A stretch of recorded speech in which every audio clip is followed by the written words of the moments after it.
All right, for problem number 19, let me read it to you guys first, and then we'll do the work on the board. It says a race car makes 2.5 laps around a circular track in 3 minutes. What is the car's average angular speed? So let me read this again to you guys, okay? It says a race car makes 2.5 laps around a circular track in 3 minutes. What is the car's average angular speed? Well, the average angular speed was, and by the way, do you guys know what this is? This is the lowercase omega, the Greek letter omega, which is always going to be angular velocity or speed in this case.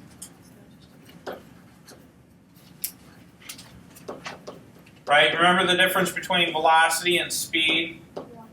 Velocity has a direction. Speed is just the magnitude, right? So the angular speed, we want the average angular speed. And so how do we find the average angular speed? Well, isn't it delta theta over delta t? Is that right?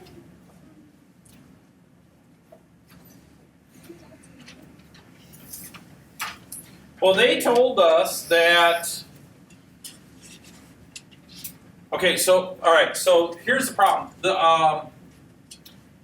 He does, so if I want to figure out what delta theta is, they say 2.5 laps. How many revolutions is that?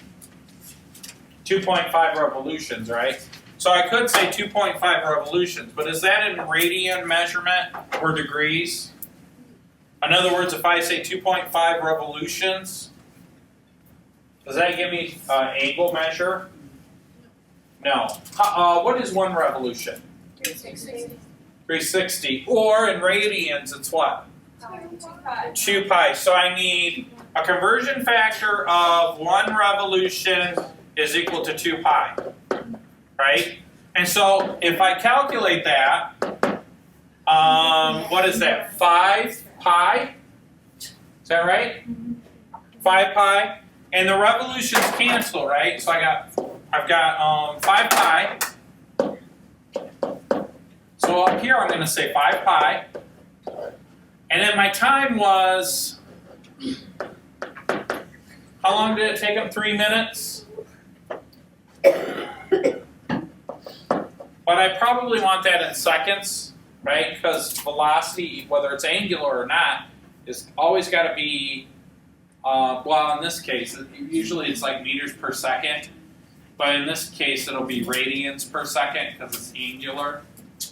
So, what do I do?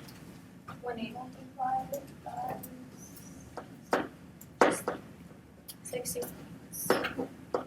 Because there's 60 seconds in a minute. So how many seconds is that? 180. 180.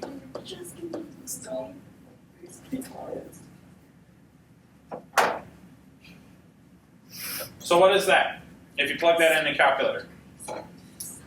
Well, let's see. If I say 5 pi divided by 180, what do I get? 0.87 or 0.087, right? And that's what it is in the back of the book. 0.087 radians per second. That was pretty easy. That was problem number 19 out of your textbook. Does that make sense? So every second the car is traveling, what this means is, if I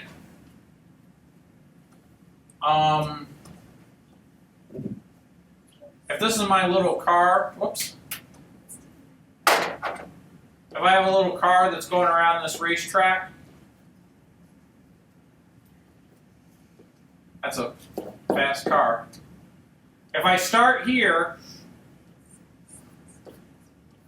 after 1 second passes, this will move 0.087 radians. Does that make sense? So every second that thing spins around 0.87 radians on average. Does that make sense to you guys? Any questions? Yep.